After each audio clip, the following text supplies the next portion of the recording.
¿Qué tal? Buenos días, buenas tardes, buenas noches. No sé en qué momento me estén escuchando. Mi nombre es Juan Luis Cortés Cervantes y quiero darles la bienvenida a otro programa de El Ombligo del Sueño.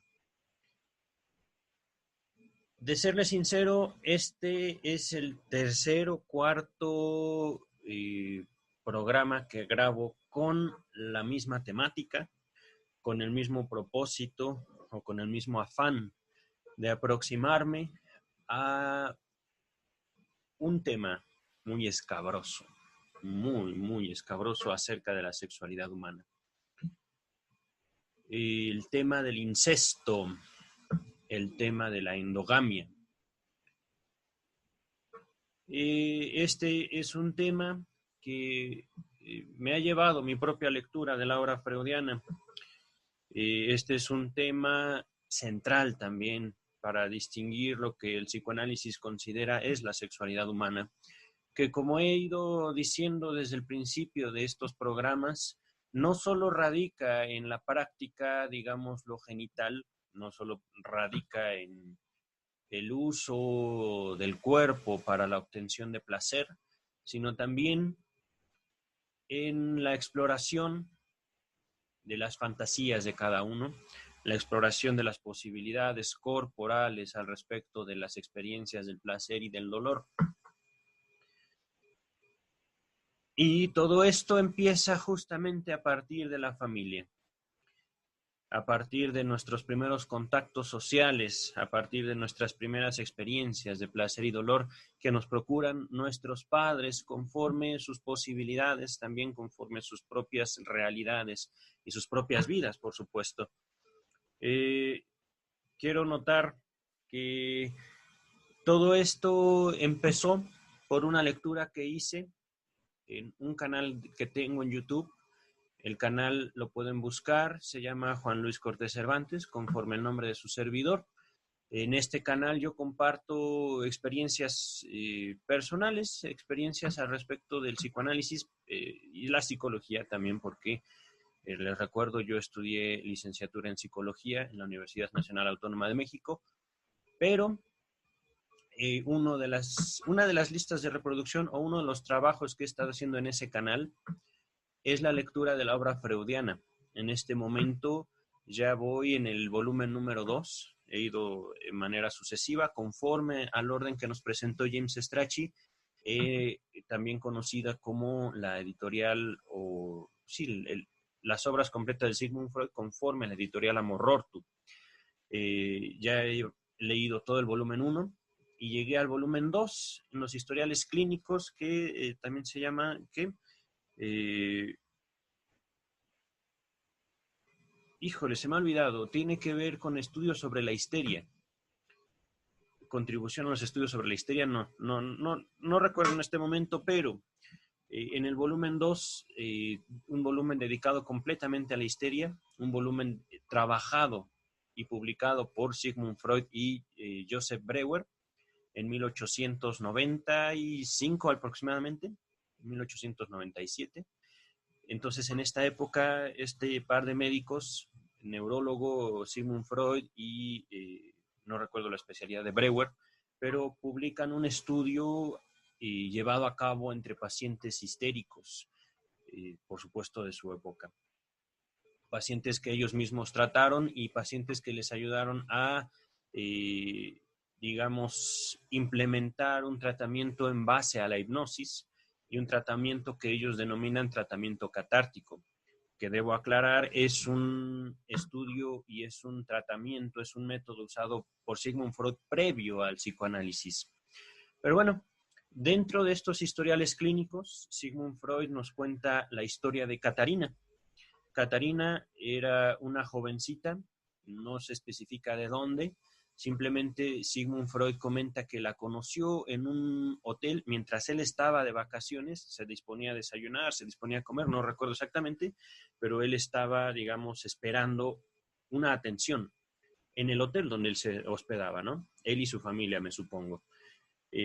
No nos dice el historial clínico si él estaba solo, el chiste es de que simplemente se disponía a ser atendido en el hotel, cuando una jovencita de entre 16 y 17 años se acerca y le comenta, bueno, le pregunta primeramente, y es asombroso, digamos, esta intuición de la jovencita, que sin él anunciarse, soy el doctor Sigmund Freud. No, no, no, él simplemente era un huésped, como cualquier otro. Esta jovencita lo ve y se acerca a hablar con él. Oiga, ¿usted es doctor? Sí, soy médico. ¿Por qué? Bueno, es que yo tengo una situación muy penosa. Ah, ok. Entonces Sigmund Freud se pone a escucharla. Y al principio lo que dice esta jovencita es que tiene un problema de carácter, ¿cómo decirlo?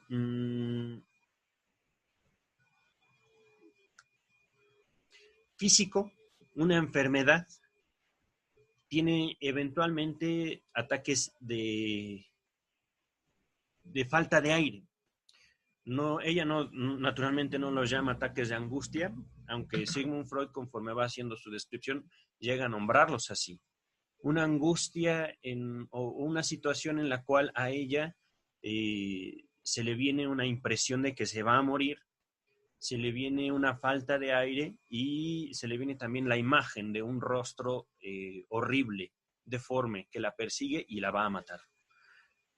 Todo esto, la jovencita lo cuenta así de forma muy espontánea, de forma muy natural, de forma, ¿cómo decirlo? Como muy quitada de la pena a este huésped que estaba en lo que ella decía era el hotel de sus tíos, ¿no?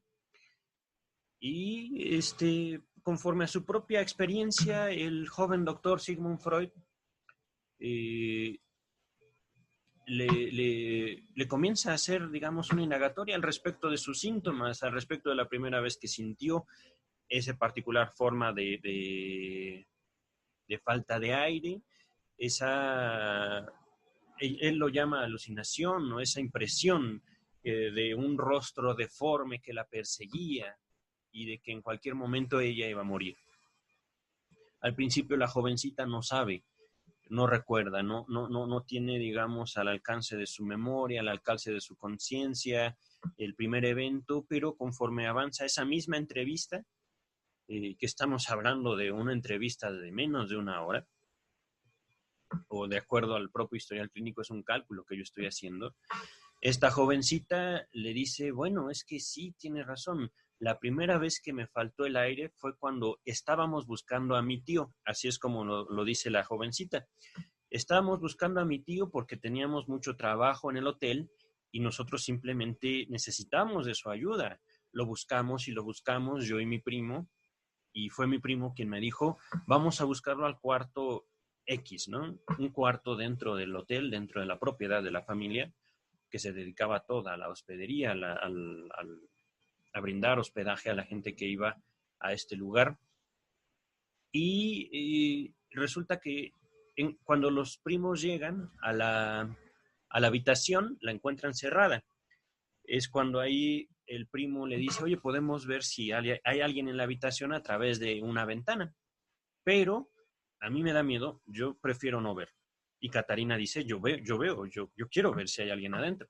Entonces, cuando Catarina abre la ventana, descubre que adentro del cuarto cerrado, su tío se encontraba con una mujer que, si mal no recuerdo, en el historial clínico la nombran Francisca. Naturalmente no es su nombre, sino que Sigmund Freud también usa nombres, digamos, alternos, usa nombres derivados, usa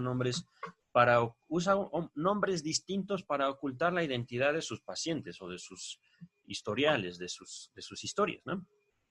Entonces, Catarina descubre a su tío, o quien decía era su tío, con una mujer en un cuarto, teniendo relaciones sexuales, vestidos los dos, ¿no? En ese momento es la primera vez que Catarina experimenta la falta de aire. Y bueno, el historial clínico, digamos que alterna tiempos, ¿no? Conforme suele ocurrir en las descripciones o en las narraciones que hacen los pacientes ya en la clínica, En la clínica no encontramos una ocurrencia lineal en cuestión temporal, sino que el paciente o los pacientes van de aquí para allá, de allá para acá, en cuestión temporal, y uno tiene que ir ordenando, ¿no? Conforme, digamos, va la construcción del síntoma, va la construcción de las situaciones que desembocan en los síntomas. Entonces, Catarina experimenta al descubrir a su tío con una mujer en un cuarto teniendo relaciones la primera vez esta falta de aire que posteriormente sería parte de sus síntomas, parte de su sintomatología, ¿no? Y pues bueno, este descubrimiento desembocó en un conjunto de problemáticas familiares que culminaron en una separación entre quien decía Catarina eran sus tíos. Es decir, Catarina, sin haberle dicho a su tía, la tía intuye que esa niña algo sabe, que esa niña algo vio y algo que la está afectando. Y entonces, indagando aquí y allá, sin que Catarina le haya dicho directamente a su tía, mi tío tiene un amante, la tía se entera que su esposo y Francisca tenían un amorío, razón por la cual ella decide separarse de él y él termina en ese hotel, en ese hostal, en ese lugar donde hospedaba gentes, a solas para encargarse de su administración con Catarina, digo, con Francisca. Catarina se va con su tía a otro hotel, también propiedad de la familia. Naturalmente era una familia de bastante poder económico de aquella época, ¿no? Estamos hablando de 1890-95 aproximadamente. Pero pues ahorita estoy haciéndoles como un pequeño resumen de este historial, ¿no? Este historial clínico lo podrán encontrar en mi canal de YouTube completo, conforme fue compartido y escrito por Sigmund Freud. Este historial no lo he subido, me parece, hasta este momento, pero lo voy a subir en el transcurso del día de hoy. Entonces, Catarina se va con su tía, la tía y el tío entran en un conflicto legal, en un divorcio, en el cual el tío, digamos, sale tremendamente enojado con la jovencita Catarina. Recuerda a Catarina que el tío le hace un conjunto de amenazas de que le va a hacer algo terrible, ¿no? De que la va a dañar de forma indeterminada. Y esto justamente desemboca en parte de la sintomatología, ¿no? Los ataques de ansiedad que comenta Sigmund Freud o que nombra Sigmund Freud, y esto es importante, no se los nombra a la paciente, sino que lo nombra, digamos, para aquel que está estudiando, para aquel a quien se acerca a su escrito con el afán de obtener algún conocimiento sobre el cuadro clínico de la histeria. Sigmund Freud dice, la histeria puede manifestarse en ataques de angustia, ¿no? Y esto es muy importante. Y esto es también una de las razones por las cuales yo mismo he tenido que grabar y grabar y grabar este programa en particular, porque desde el principio yo dije, oye, le falta el aire. Y en ese momento, 1890-95, no había coronavirus. Lo que quiero decir con esto es lo siguiente, y quiero que quede muy claro. Parte de las manifestaciones de la histeria es la angustia, es, digamos, esa impresión de que en cualquier momento nos puede pasar algo terrible. Y esto es algo totalmente común en la época que estamos viviendo al día de hoy. Les repito, estoy grabando este programa el sábado 19 de diciembre del año 2020.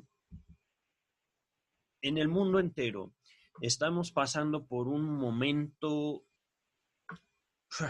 iba a decir único, y ciertamente es único, al menos para nuestra generación.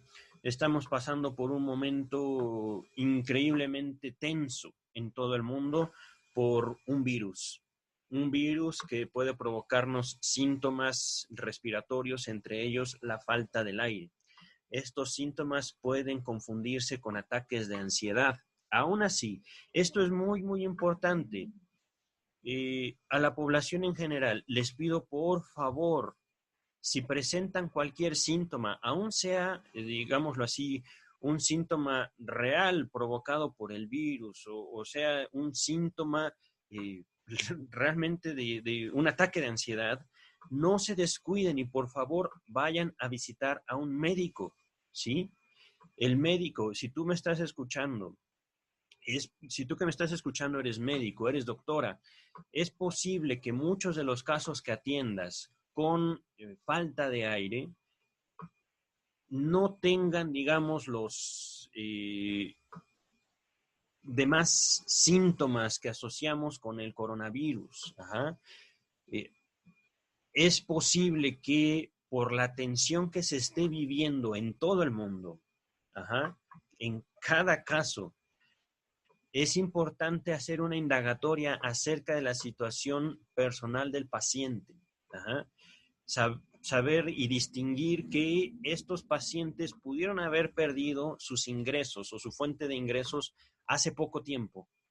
Pudieron haber experimentado fuertes pérdidas de carácter personal en cuestiones económicas, en cuestiones familiares, en cuestiones incluso del estilo de vida. En lo personal, yo extraño mucho salir y convivir con gente, extraño mucho salir a fiestas, a reuniones, conocer gente.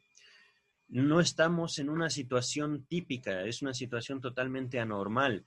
Tenemos que tener en consideración también la vida anímica de nuestros pacientes.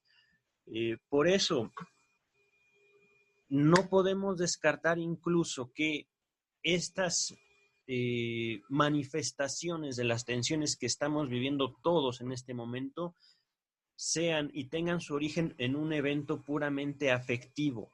Ajá. No vamos a descartar, por supuesto, la influencia del coronavirus. No, no, no, por supuesto que no. Tenemos que hacer evaluaciones muy, pero muy concienzudas, muy detenidas. Ajá. Entonces, si te sientes mal, por favor, visita a un médico.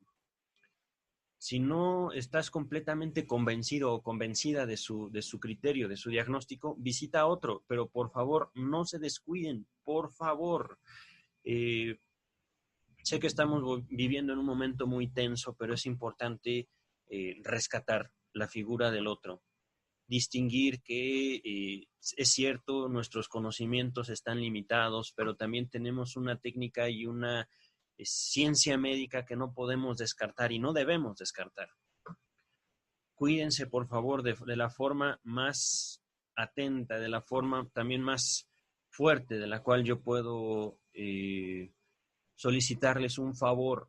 Cuídense. Entonces, regresando al caso de Catarina.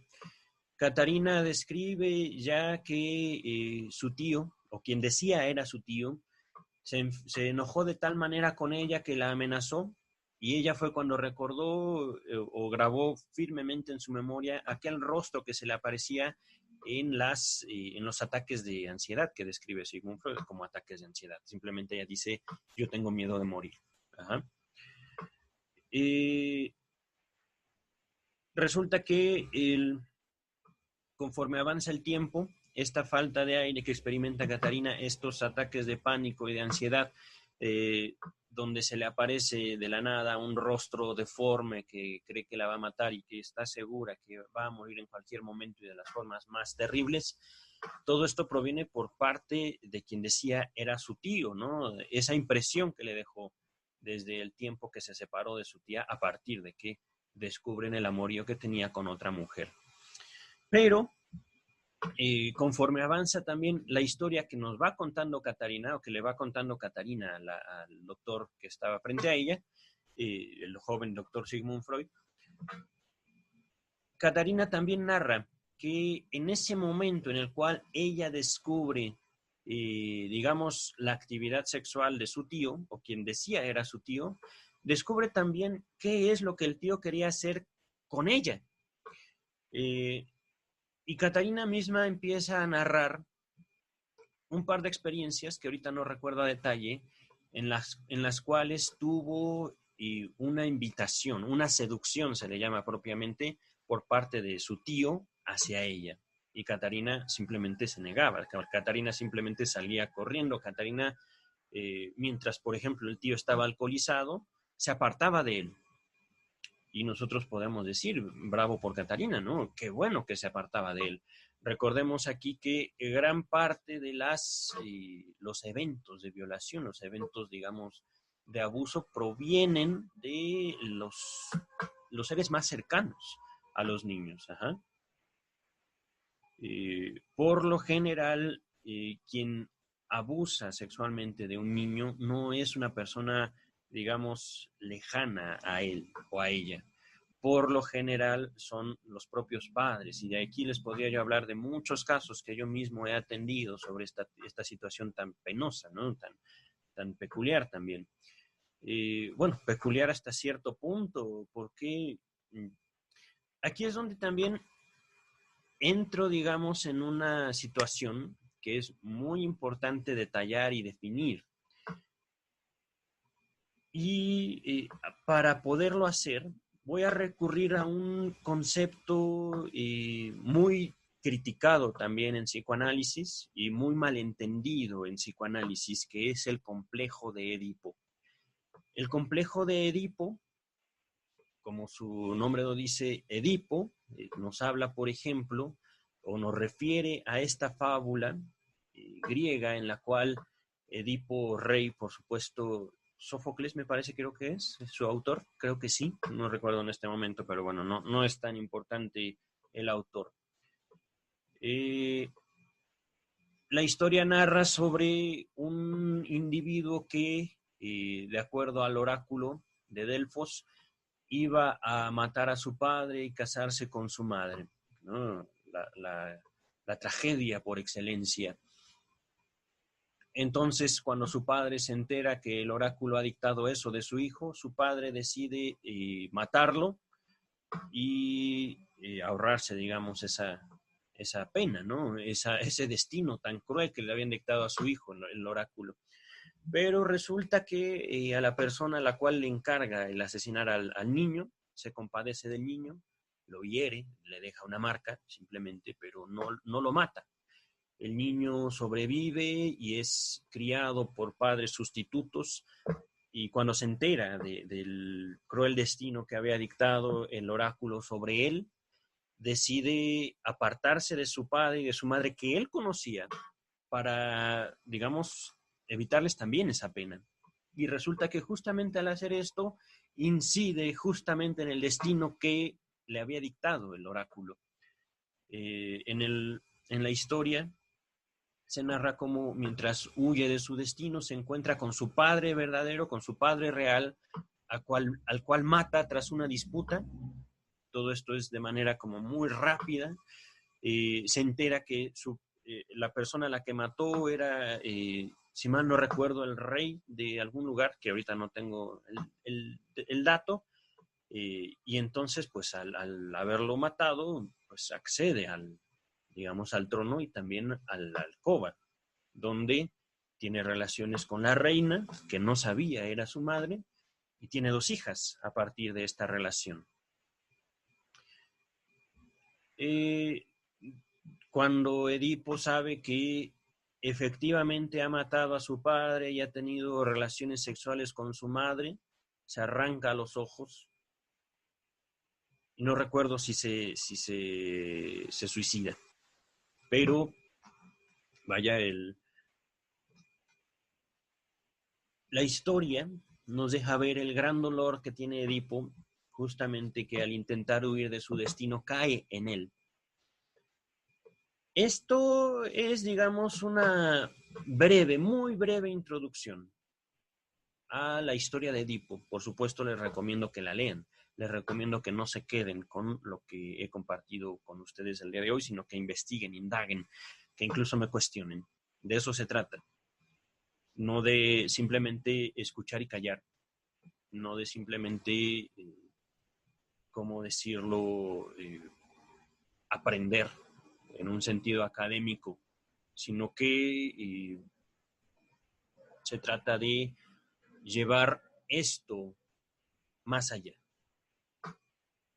allá de lo que, digamos, una relación de autoridad nos podría dictar, así de callarse y acatar. No.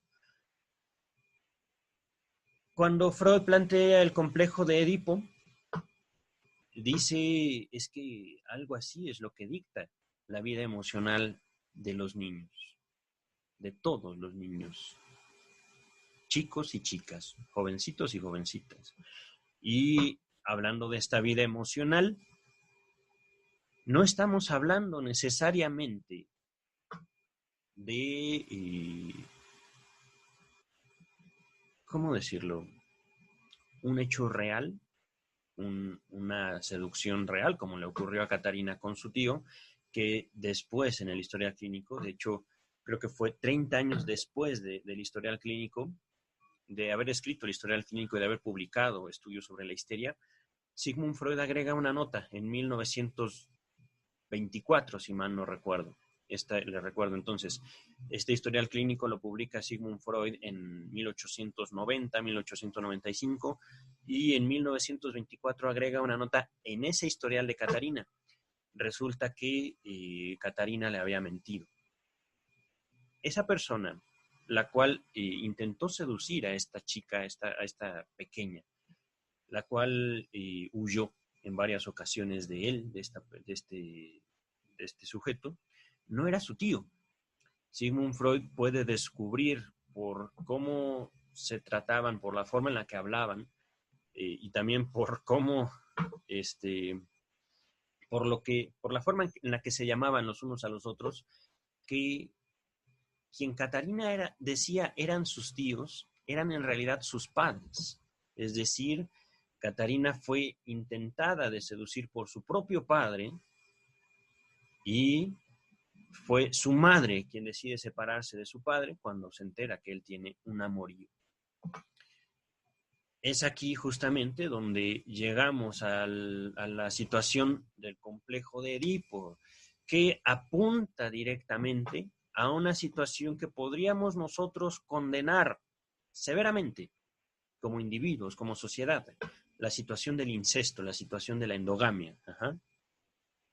Pero aquí es donde también empezamos a concebir un detalle, digamos, una característica, una peculiaridad del psicoanálisis. El psicoanálisis que en ese momento que Freud está viendo a Catarina, el psicoanálisis no existía, el psicoanálisis estaba formándose, y el psicoanálisis como tal podríamos estar hablando que surge como una ciencia a partir de la interpretación de los sueños que fue publicada en el año 1900. Esa es la obra que determina, digamos, o a partir, eso es lo que se considera también dentro del ámbito psicoanalítico, que el psicoanálisis nace a partir de la interpretación de los sueños. Y por supuesto, la interpretación de los sueños tiene mucho que ver con todo esto que Freud nos va contando de su trato con histéricas, de su trato con histéricos, con neuróticos. Ajá. Y por supuesto, un hito fundacional en la historia del psicoanálisis, el propio autoanálisis de Sigmund Freud. Pero bueno, es a partir de todas estas experiencias riquísimas en cuanto a sus contenidos, en cuanto a también la forma en la cual Freud pudo colocarse delante de sí mismo, todos estos han sido los fundamentos de la disciplina y la ciencia del psicoanálisis. Ya otro día les hablaré acerca del carácter científico o la ciencia según el psicoanálisis. Ahorita quisiera yo enfocarme en este concepto, en esta vivencia también como la castración del complejo de Edipo. Ajá. Pues justamente Freud, a partir de su propio autoanálisis, descubre que, ¿cómo decirlo? Para la realidad psíquica, para lo psíquico en sí, no es tan necesario que ocurran las cosas en cuestión real. Para lo psíquico, el hecho de que uno lo fantasee, el hecho de que uno, ¿cómo decirlo?, lo imagine, con eso ya es suficiente para que eso sea real para uno. Aquí estoy tratando de ser lo más simple posible, tratando de describir los conceptos más, de la forma más sencilla posible o que se me ocurre en este primer momento, ¿no? Entonces, regresando al complejo de Edipo, en el momento en el que Catarina le cuenta al joven doctor Freud que su tío había intentado tener relaciones sexuales con ella y que ella no sabía qué estaba pensando su tío o qué quería de ella, y que lo descubre en el momento en el que los ve a su tío y a esta mujer teniendo relaciones sexuales, es el primer momento en el que le falta el aire a la jovencita, ¿no? Estamos hablando jovencita de alrededor de 15, 16 años. Ve al doctor Freud entre los 17, 16, 18 años, más o menos. Entonces, el doctor pues simplemente toma todo esto en su momento como ¿cómo decirlo? Tanto la seducción como el descubrimiento, como pues eventos reales, como cosas que ocurrieron. Y no necesariamente tiene que ser así. Aquí hay justamente que distinguir esto que les venía comentando. El simple hecho de fantasear, el simple hecho de imaginar, el simple hecho de pensar puede generar en conflictos que pongan justamente en entredicho, desde el punto de vista psíquico, la supervivencia del individuo. Aquí nuevamente estoy tratando de ser lo más, usando las palabras más simples que yo podría encontrar en este momento. En el momento en el que Freud recibe a Catarina, en el que Freud la escucha, él no había desarrollado la teoría del complejo de Edipo. Esto vino después a partir de su propio autoanálisis, a partir de que el joven doctor Freud descubre en sí mismo el deseo que tenía hacia su padre y hacia su madre.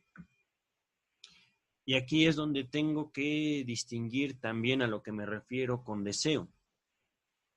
Cuando les digo que el complejo de Edipo ha sido uno de los conceptos más malinterpretados y más combatidos del psicoanálisis, ha sido justamente por toda la trayectoria que he tenido y también todo el contacto cultural que he establecido con diversos sectores, ¿no? Les voy a nombrar el ejemplo de Super Science Friends, no me acuerdo. Hay una serie en YouTube que ahorita en este mismo momento voy a empezar a buscar, en la cual trata de un equipo similar a los Vengadores, pero de científicos prominentes a lo largo de toda la historia. Y por supuesto, entre estos científicos se encuentra el doctor Freud. Y lo cual es muy curioso porque, bueno, se encuentra Freud, está Einstein, está Marie Curie, está, no me acuerdo, ahorita lo voy a buscar. Super Science Friends. Y de hecho es Freud el ícono, ¿eh?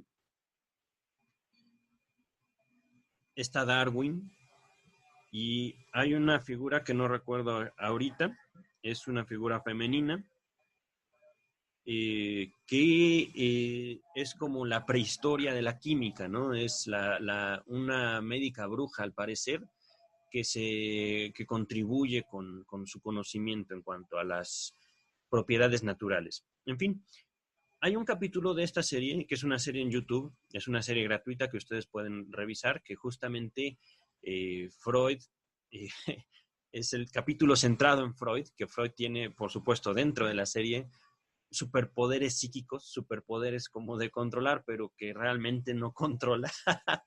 Es una situación, pues, cómica, ¿no? Se trata justamente de entrar o abordar la historia de la ciencia desde la comedia. Pero en este capítulo, los autores hacen una crítica al concepto del complejo de Edipo, diciendo, pues yo creo que es Freud el único que deseaba a su madre. Y es parte, digamos, de las malinterpretaciones. Es parte también de las, ¿cómo decirlo? de las luchas que establecemos como cultura y como individuos contra lo que dice el psicoanálisis. Y que en este caso habría que distinguir el psicoanálisis del mismo Freud. Es decir, una cosa es el psicoanálisis y otra cosa es Freud. Una cosa es, digámoslo así, la autonomía que cobra el psicoanálisis como ciencia, como disciplina, y otra cosa es el psicoanálisis que Freud vivió, que Freud pudo compartir con sus discípulos. Que esto es algo mucho, muy valioso, es algo complejo, algo críptico, pero es justamente parte de lo que quiero transmitirles. El psicoanálisis que yo he vivido no puede ser igual que el psicoanálisis que vivió Sigmund Freud. No puede simplemente, pero aún así buscamos, tanto el doctor Freud como también el doctor Lacan, como todos los analistas que yo he tenido contacto,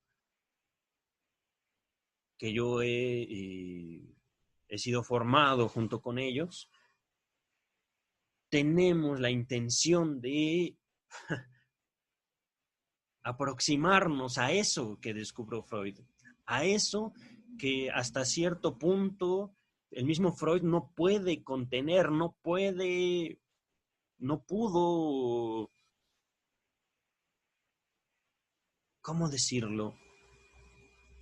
Dominar. Esa es la palabra, justamente, dominar. Como si el psicoanálisis fuera una entidad, un espíritu. Estoy usando otra vez palabras coloquiales, palabras sencillas, con el afán de transmitirles algo, como si el psicoanálisis fuera algo que no soy yo, que no fue Freud.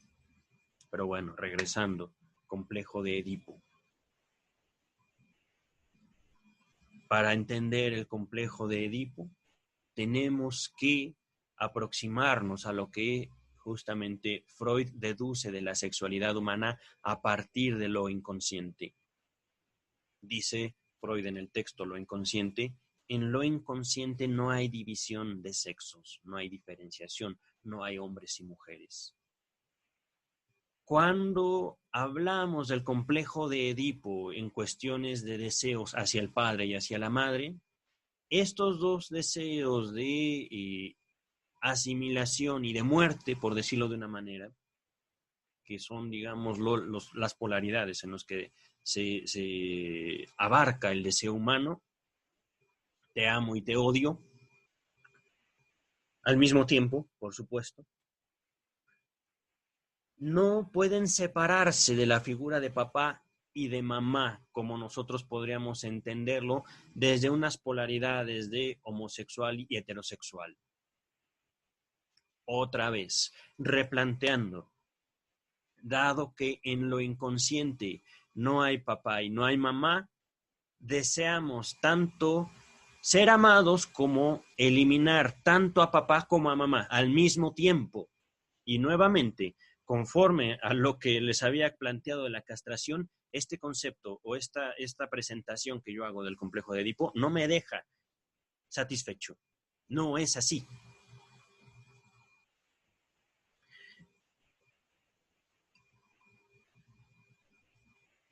Quiero plantearlo con otras palabras. Edipo se casa con su mamá y mata a su papá. Conforme a lo inconsciente, un hombre puede casarse con su papá y matar a su mamá. Y una mujer, al revés, puede matar a su papá y casarse con su mamá. Y nuevamente estoy usando las palabras más coloquiales para transmitirles eso que en ocasiones es muy difícil de transmitir, es sumamente complicado, es de hecho imposible de transmitir esta naturaleza de lo inconsciente. No puedo usar la palabra realidad, no puedo usar la palabra situación, porque, y esto es fundamental para distinguir al psicoanálisis como ciencia, estamos hablando de un concepto, sí, Estamos hablando de que algo de lo que planteó Freud, no solo como parte de la naturaleza psíquica, no solo como parte de sus experiencias tratando neuróticos, neuróticas, histéricos, histéricas, obsesivos. Estamos hablando también de el fundamento psicológico de los mitos. Estamos también hablando del fundamento psicológico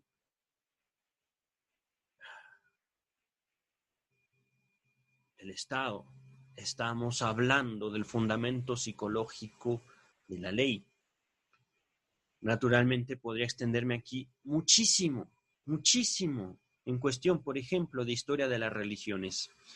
Llama mi atención poderosamente, por ejemplo, y esto lo hago a partir de las religiones que conozco en cierta profundidad, el catolicismo, el protestantismo y el judaísmo, que tienen una relación básicamente de padres e hijos, siendo el judaísmo la raíz del catolicismo y por supuesto del protestantismo, en ese orden. Llama poderosamente mi atención que para los antiguos judíos, estoy hablando del Antiguo Testamento, el concepto de pureza tenía mucho que ver con guardarse de tener relaciones sexuales con otros pueblos.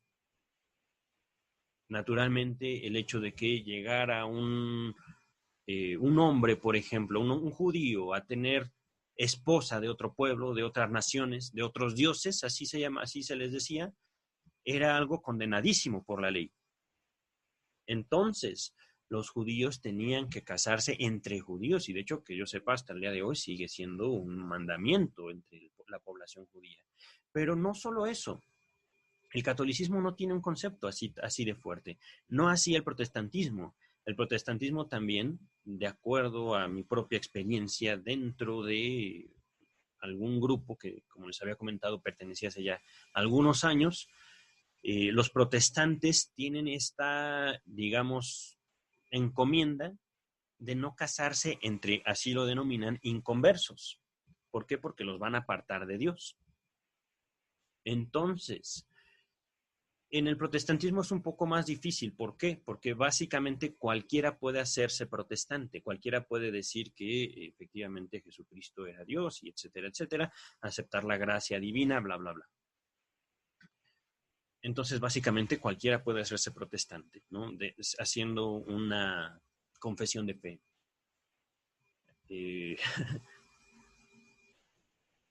Pero no así los judíos. Los judíos es más bien una situación mucho más complicada de entrar al judaísmo. Al menos desde mi propia experiencia, desde mi propio conocimiento. Que yo sepa, el judaísmo es una herencia que se transmite vía sanguínea y específicamente por la madre, hasta donde yo tengo conocimiento. Aquí puede estar en un error, pues no hay ningún problema. De todos modos, el hecho de que yo esté en un error no cancela que el mandamiento de Dios hacia el pueblo judío haya sido abstenerse de hacer relaciones con otros pueblos y por supuesto no casarse con otros pueblos porque esos pueblos los van a, digamos, contaminar espiritualmente. Y aquí es donde yo les puedo comentar parte de la investigación que hice y parte también del contenido que expuse en mi libro, Sexualidad Infantil y Crimen o Psicoanálisis del Estado, volumen 1, fue, digamos, la influencia que tuvo la formación de los núcleos familiares en la formación también del pensamiento religioso. Y aquí estoy ampliándome, ¿no? No solo en cuestiones del judaísmo, no solo en cuestiones del catolicismo, sino básicamente cualquier otra religión toma como fundamento la relación que establece el individuo con sus padres. Y esta relación, digámoslo, en un afán totalmente de supervivencia, que es lo que yo hago énfasis en mi libro, se traduce en que las ideas son tomadas básicamente no como opciones. La identidad que cada grupo va imponiendo al individuo es algo fundamental para ese individuo, es algo que no se puede descartar por ese individuo, como podríamos comprender, ¿no? Ah, pues deja de creer, no es así de sencillo. No es así de sencillo apartarse de la herencia que la herencia ideológica, por decirlo de una manera, la herencia inmaterial que nos han transmitido nuestros predecesores, nuestros padres, nuestros abuelos, nuestros tíos. No es tan sencillo. ¿Por qué? Porque al fin y al cabo eso se entiende como un mecanismo de supervivencia, esas ideas. Llevando esto, digámoslo así, en la prehistoria, y estoy aquí tratando de hacer un resumen súper cortísimo por ejemplo, el texto freudiano de Moisés y la religión monoteísta, llevando esto en cuestiones temporales, pero mucho, muy atrás. Estamos hablando de antes de la Edad Media, las primeras formaciones familiares, las primeras formaciones de los mitos como una identidad del grupo, una identidad ideológica del grupo, estamos enfrentándonos a una situación, no ahorita, en aquellos tiempos, les repito, hipotéticos, por supuesto, una situación en la cual los grupos tenían una relación distinta a la que tenemos el día de hoy con esta situación del incesto y la endogamia. Ajá. Les hablé, por ejemplo, de los judíos hace ya muchísimo tiempo, en tiempos del Antiguo Testamento, por decirlo de una manera, pero también les puedo referir la historia de los reyes europeos, en los cuales, por supuesto, las situaciones de endogamia llevaron a muchos problemas genéticos, muchos problemas ¿cómo decirlo?, hereditarios, biológicos. Vaya, en algún punto de la historia tuvimos como civilización que hacer ese tránsito de la endogamia a, ¿cómo decirlo?, a una multiplicidad de factores genéticos que hicieran a la especie diversa, que hicieran al ser humano, digámoslo así, fuerte frente a su propia genética, que no tuviera, digamos, los problemas ligados a la endogamia. Esta transición que se hizo a lo largo de ya muchísimo tiempo, tenemos esa huella, tenemos esa herencia de el pavor, el horror del incesto. Esa situación que justamente puede verse reflejada en esa crítica de los Super Science Friends, de los amigos supercientíficos, no sé cómo decirlo, creo que no existe ese canal en español, pero Super Science Friends lo pueden encontrar en YouTube. A decir, solo fue Freud el que deseó a su madre. Es decir, solo fue Freud el que sintió atracción hacia su mamá, ¿no? Esto es, por supuesto, no solo improbable, sino que basta escuchar a la gente para saber que ese deseo que podemos experimentar, les repito, como de entrega y como de control también hacia papá y hacia mamá, alternativamente, incluso a veces al mismo tiempo. Digo, no hay aquí un modelo a seguir. Eso de que complejo de Edipo y luego complejo de Electra es simplemente una cuestión ilustrativa. Ajá. Hablemos de deseo, hablemos de la incapacidad general, humana, de definir deseo. ¿Por qué? Porque el deseo viene de uno, porque el deseo es individual, porque el deseo depende de nuestras frustraciones como individuos, como personas. Por eso no es posible hablar de deseo desde el punto de vista general, humano. Podemos decir, el deseo es lo que no tuvimos. En base a lo que no tuvimos, es lo que deseamos. Pero ahí abrimos un paréntesis enorme, imposible de definir en cuanto a sus formas. Y esto lo he mencionado muchas veces antes en este podcast. Si queremos reducir el deseo al complejo de Edipo, pasando por el filtro heterosexual, yo deseo sexualmente a mi mamá y quiero eliminar a mi papá, estamos, digamos, cometiendo un atropello tremendo hacia el psicoanálisis que Freud quiso transmitir, hacia el psicoanálisis que Freud quiso constituir como una ciencia, hacia la obra de Freud y hacia la humanidad misma. No hay forma de definir lo que una persona quiere si no se escucha a esa persona, si no se le presta atención a esa persona. Tampoco hay forma de definir lo que una persona necesita si no la escuchamos, si no nos prestamos a ella. Y pues bien,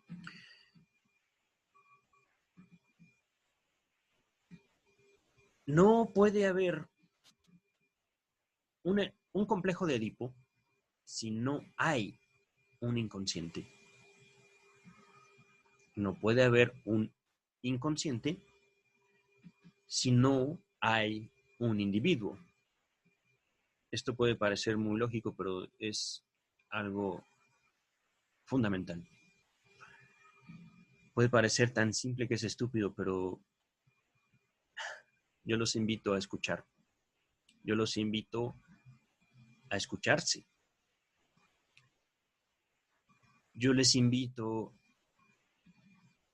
a reconocer cuando sus propios deseos son incompatibles con ustedes. Les invito a dejar de luchar con ustedes mismos y escucharse. Es imposible, de hecho. El autoanálisis que les comentaba de Sigmund Freud no puede ser comprendido como una autoeducación que Sigmund Freud se impartió. Es un proceso de descubrimiento muy complejo. Es un proceso de confrontamiento con uno mismo terrible. Es un acto casi inhumano en cuanto a la fortaleza que requiere, en cuanto a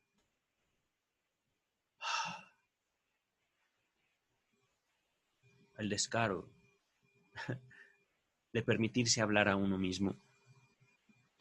Si uno no habla, uno no puede ser escuchado. Y esto es algo que quiero compartir con ustedes a manera de ir cerrando este podcast o este capítulo del podcast. Cuando uno entra en psicoanálisis, uno se entrega a la posibilidad de hablar libremente. Libremente. Una de las diferencias que he hecho desde el principio en este análisis, en este podcast, en este análisis también, es que el psicoanálisis no tiene objetivos, digamos, específicos para cada paciente. Cada paciente va a traer sus propios objetivos también en diversas épocas en las cuales él o ella se quieran analizar o lo consideren óptimo o deseable. El psicoanálisis parte de un deseo, no, bueno, del analista naturalmente, pero un deseo que es puesto a prueba en la figura del analizante. Puede ser que aquí he cometido un atropello al decir el deseo del analista, pero el deseo del analista no pasa por la vida del analizante. No quiere controlarlo, no quiere adaptarlo, no quiere que deje de ser, sino más bien quiere que analice, quiere escuchar, quiere saber. Por eso el psicoanálisis es ciencia. Ya lo explicaré más a detalle en otra ocasión. La relación de la ciencia, la relación del conocimiento con la sexualidad, que eso es fabuloso. Cuando uno llega, repito entonces, a un análisis, uno se entrega no al analista. El analista, si es analista, no va a aceptar el deseo de entrega de un analizante. Puede ser que uno desee entregarse al analista, el analista hará análisis de eso. Pero, ¿qué es el análisis? El análisis es hablar libremente.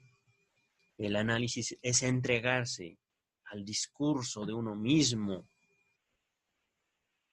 no al discurso del analista. Quiero ser muy enfático aquí. El analista no tiene como función, puede hacerlo, pero no es su función, eso no es análisis. El analista puede hacer recomendaciones, el analista puede hacer observaciones. El analista puede dejar de ser analista dentro del análisis. Esto es algo complejo, pero quiero plantearlo así, digámoslo así. Quiero compartirlo así. El análisis, digámoslo así, puro, se hace cuando el individuo se da cuenta de que eso que habla, que es él, y que al mismo tiempo no reconoce, forma parte central de su vida.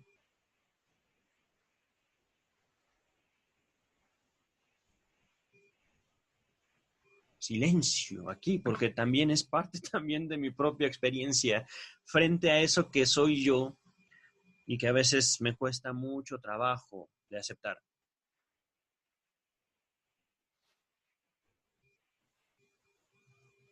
Una parte central de lo que como humanidad no queremos aceptar son simplemente nuestros deseos de ser amado y de amar.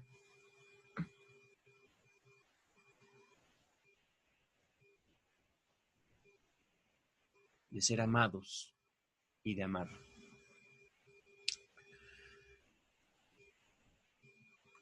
Eso ya nos coloca en una diatriba a nivel general. Nos coloca en un conflicto, nos coloca en la vida afectiva humana.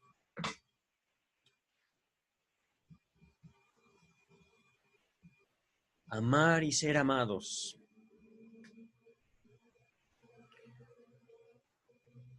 Se oye sencillo, ¿no?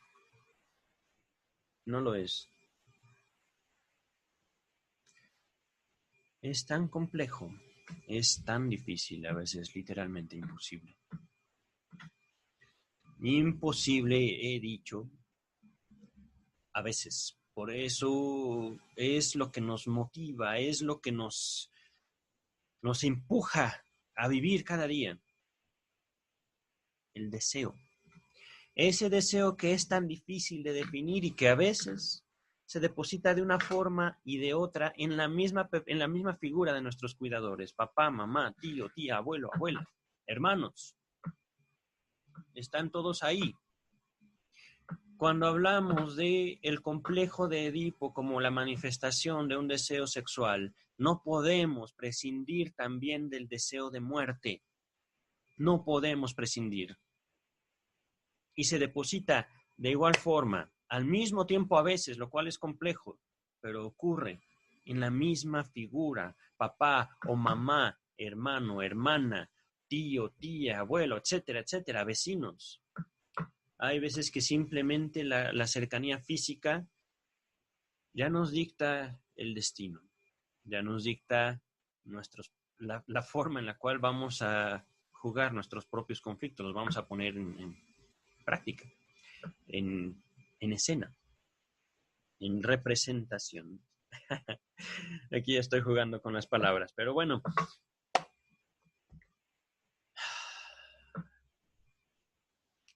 El lenguaje es una cosa muy curiosa.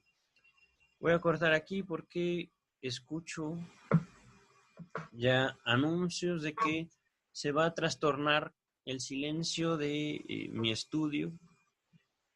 Se va a trastornar dentro de poco el silencio aquí de mi comunidad. Vamos a dejar hasta aquí. Estoy mucho más satisfecho con este podcast que con los otros pasados, con los intentos que había hecho.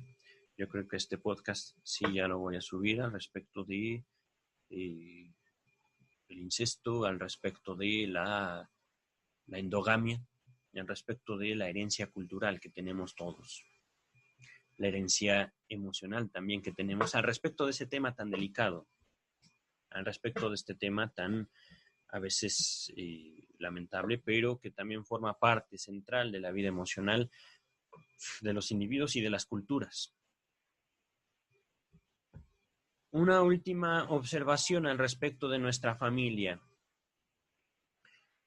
Estamos, como había comentado, en un momento crucial en la historia de la humanidad. Tenemos que enfrentarnos urgentemente a la necesidad de hacer nuevos círculos sociales. Vamos a toparnos en esta urgencia con nuevos límites. Cada familia es un límite y cada individuo dentro de esa familia va a hacerse de forma distinta dentro de esos límites. En otras palabras, podemos aborrecer a mamá y a papá. No hay ningún problema con eso. No hay ningún problema con eso. Lo repito y lo voy a repetir toda mi vida. No está mal odiar a nuestros padres. Eso nos va a llevar a buscar afuera de nuestras familias a otra gente, otros límites, otras formas de vivir la vida. Eso está bien, es necesario. Salir de la familia porque la familia nos frustra, es necesario. Es deseable incluso.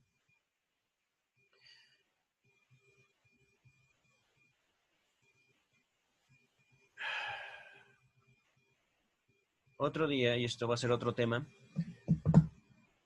sexualidad y economía. Pero por hoy basta. Por hoy basta, no quiero extenderme demasiado y no sé cuánto tiempo llevo aquí. Voy a parar este podcast. Cuídense, por favor, no se descuiden. Si tienen cualquier síntoma, vayan con un médico y si tú eres médico, indaga. Por favor, investiga con tus pacientes qué es lo que están viviendo, qué es lo que están pasando. Son tiempos difíciles para todos nosotros.